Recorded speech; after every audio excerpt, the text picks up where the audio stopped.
Good morning dear student. चलो आज discuss करते हैं हम लोग ईएमआई का beginner box 6 question number 1 discuss करते हैं। इसमें हमसे पूछ रहा है rate of change of primary current पूछा है। ओके, तो एम दिया हुआ था रेजिस्टेंस प्राइमरी का, रेजिस्टेंस सेकेंडरी का और करंट प्राइमरी का दिया हुआ है। ठीक है, नहीं करंट सेकेंडरी का दिया हुआ है और हमसे पूछ रहा रेट ऑफ करंट प्राइमरी का। अच्छा, यहाँ जीरो लिख दिया मैंने, यहाँ क्वेश्चन मार्क है। ठीक है, जब जीरो हो ही गया तो निकालना क्या था, इसलिए यहाँ पे क्वेश्चन मार्क है। तो हम लोग पता है सेकेंडरी करंट इक्वल टू क्या लिख सकते हैं, ईएमएफ बाय रेजिस्टेंस, और सेकेंडरी करंट दिया था और ईएमएफ को ऐसे लिख सकते हैं माइनस और rate of current of primary. अच्छा, मॉड ले लिया सिर्फ मैग्नीट्यूड का। अब 2 4 दिया था, प्राइमरी का करंट का रेट निकल गया 4, ए ऑप्शन। क्वेश्चन नंबर 2 में हमें क्या निकालना है, म्यूचुअल इंडक्टेंस निकालना है। तब देखो गिवन डेटा क्या क्या है, नंबर ऑफ ए दिया हुआ है, नंबर ऑफ बी दिया हुआ है, दोनों कितना 300 600। ए में करंट दिया हुआ है और बी का करंट बी का देखते ए में कितना फ्लक्स है, मतलब प्राइमरी में कितना फ्लक्स है, तो और सेकेंडरी का फ्लक्स मतलब बी में कितना फ्लक्स है उसके बारे में दिया है। प्राइमरी और सेकेंडरी फ्लक्स दिया हुआ है। अच्छा, मतलब एक प्राइमरी कॉइल और सेकेंडरी कॉइल के बारे में म्यूचुअल इंडक्टेंस बताना है। तो हम लोग को पता है म्यूचुअल इंडक्टेंस का बेसिक फॉर्मूला होता है flux in secondary due to current of primary, जो कोफिशिएंट है उसे क्या बोलते हैं, म्यूचुअल इंडक्टेंस। तो फ्लक्स सेकेंडरी का रख दो और करंट रख दो, आ गया एम का वैल्यू, इजी था। अब मुझे करंट निकालना था किसमें, सेकेंडरी में। तो सर यहाँ पे आई दिया हुआ था प्राइमरी में, ओके, और सेकेंडरी में निकालना है मुझे। अगर ईएमएफ निकालते पहले, ईएमएफ का फॉर्मूला क्या होता है, -M/dI/dt, बट आई किसका होता है, प्राइमरी का, ये याद रखना। ओके, तो प्राइमरी को डिफ्रेंशिएट कर दिए और ये आ गया, और ये ईएमएफ जो कोफिशिएंट है वो मैक्सिमम ईएमएफ है। Okay, B option. अच्छा, यहाँ पे आई दिया हुआ है और हमें निकालना है कि पीक वैल्यू ऑफ ईएमएफ। तो किसका ईएमएफ, सेकेंडरी का। तो सेकेंडरी का ईएमएफ कैसे राइट डाउन करते हैं sir, EMF of secondary equal to write down करते हैं। देखो सबसे पहले पीक वैल्यू एम्पलीट्यूड तो पता होना चाहिए, ये दिया हुआ था 1 दिया हुआ है और एम दिया हुआ है। अच्छा, अब हम लोग लिखते हैं EMF equal to M into current primary. यहाँ डेरिवेटिव में आई लिख रहा हूँ, मतलब करंट प्राइमरी का है, और ई इंड्यूस है, ई इंड्यूस सेकेंडरी का होना चाहिए। ठीक है, ये याद रखना। तो बस इसको डिफ्रेंशिएट किए, जो कोफिशिएंट आया इसी को पीक वैल्यू बोलते हैं। अच्छा, ई नॉट कितना है, MIW, बस सर एम पता है, आई पता है, ओमेगा पता है। ठीक है, अच्छा डब्ल्यू बोल रहा हूँ मतलब ओमेगा। ठीक है, इसी को बोलते हैं peak value of EMF, maximum current, amplitude, maximum voltage, कुछ भी बोल सकते हैं इसको। ई नोट को एम दिया है, आई नोट दिया, ओमेगा दिया, पुट करो, फ्रीक्वेंसी भी दिया है, आ गया आंसर। कौन सा option, B. Next question number में क्या बोल रहा है बेटा, प्राइमरी और सेकेंडरी टर्न दिस 5 और 10। ओके, म्यूचुअल इंडक्टेंस कितना है, 25।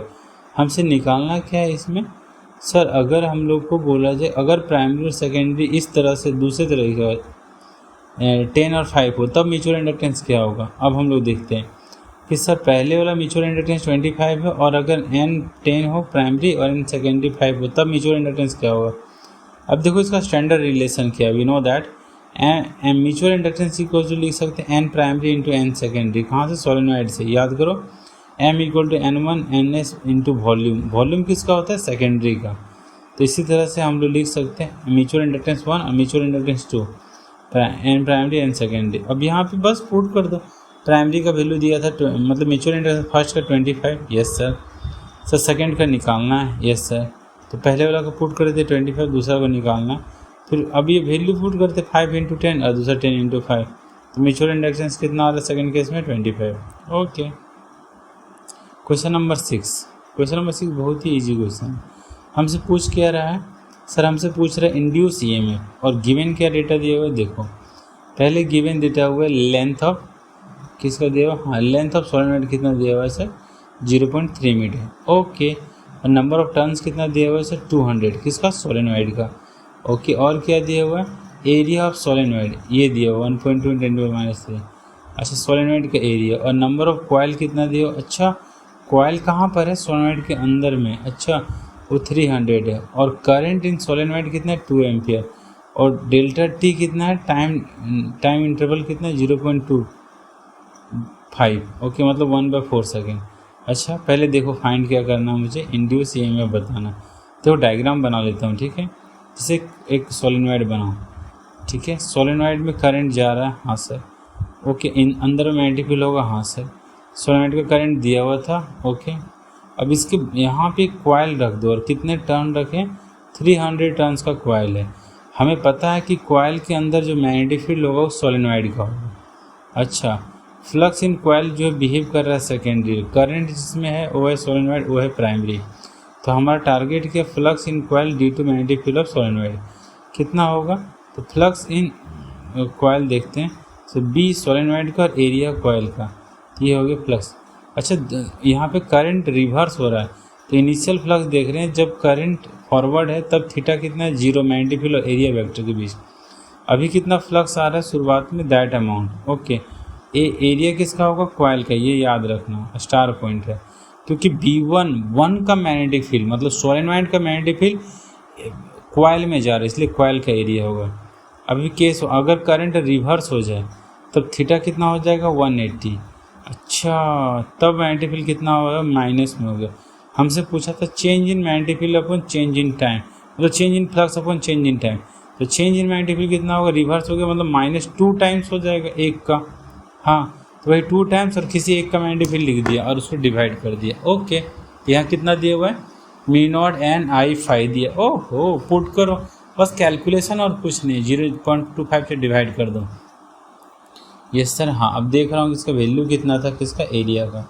अब जो काटना है कट कर दो, हाँ सर। इसमें करना क्या था, सिर्फ चेंज इन फ्लक्स निकालना था, रिवर्स कर दिया गया मतलब नेगेटिव हो गया, इसलिए ट्वाइस हो गया मल्टीप्लाई। अच्छा, अगर 2 और 2 मतलब -2 में -2 घटाओ तो कितना हो जाएगा, -4। उसी तरह से ये भी अमाउंट है, ट्वाइस कर दिया जाता है डेटा। -6 में अगर -6 होगा तो -12 हो जाएगा, इसी तरह से। EMF इंड्यूस आ रहा है, ये कैलकुलेशन तक कर लेना। अरे ये तो क्लास में बताए थे, क्या, छोटे वाले का स्क्वायर पर, ओके। क्वेश्चन नंबर 8, हाँ, क्वेश्चन नंबर 8 में पूछ रहा है हमसे क्या, फर्स्ट ऑप्शन, कि अगर बाहर में अगर करंट होगा तो अंदर वाले छोटे वाले सोलेनॉइड जो सेकेंडरी है उसमें क्या होगा, ओके। तो पहले देखो, प्राइमरी करंट है, सेकेंडरी में इंड्यूस होगा, हाँ। तो प्राइमरी में कितना करंट होगा, आई प्राइमरी अगर इंक्रीज होगा तो सेकेंडरी में भी इंक्रीज होगा, तो हमेशा क्या होगा, देन अपोज करेगा। तो आई प्राइमरी कैसा था, क्लॉकवाइज, ओके। तो इंड्यूस कैसा होगा, एंटी क्लॉकवाइज। ये कब के केस में होगा, जब फ्लक्स बढ़ रहा होगा तब। After long time current constant हो गया अगर घूमना, तो सेकेंडरी में कितना इंड्यूस होगा, 0। लेकिन अब देखो, अगर स्विच क्लोज कर दी पहला वाला में, तो स्विच क्लोज कर दोगे तो करंट घटेगा, जो फ्लक्स बना हुआ था वो डिक्रीज होगा, हाँ। तब क्या होगा, अब सपोर्ट करेगा सेकेंडरी सपोर्ट करेगा, तो कैसे घुमाएगा सेकेंडरी, ये भी क्लॉकवाइज घुमाया, ओके। क्वेश्चन नंबर 2 देखो, अब अगर ये दोनों रिंग है और इस रिंग में इस तरह से कट करके मैं गैल्वेनोमीटर अटैच किया हूँ। अब देखो, रिंग 1 में अगर मैं तुमसे क्या बोलूँ, जस्ट ऑन करो स्विच को, अच्छा, प्राइमरी में, तो फ्लक्स बढ़ेगा सेकेंडरी में, हाँ। तो फ्लक्स प्राइमरी में बढ़ेगा, सेकेंडरी में भी बढ़ेगा, तो इंड्यूस करंट के अपोज करेगा। तो प्राइमरी में कैसा था करंट का डायरेक्शन, सर, क्लॉकवाइज, ओके। तो सेकेंडरी में कैसा होगा, अपोज करने के लिए एंटी क्लॉकवाइज। अपोज करेगा मतलब एक क्लॉकवाइज है, दूसरा एंटी क्लॉकवाइज, तभी तो अपोज होगा। अच्छा, अब केस 2, अगर फ्लक्स कांस्टेंट हो गया, तो फ्लक्स कांस्टेंट हो गया तो करंट प्राइमरी में कांस्टेंट हो गया, सेकेंडरी में 0, वाह। अगर अब थर्ड केस, अगर प्राइमरी में करंट घट रहा है तो सेकेंडरी क्या करेगा, उसको सपोर्ट करेगा।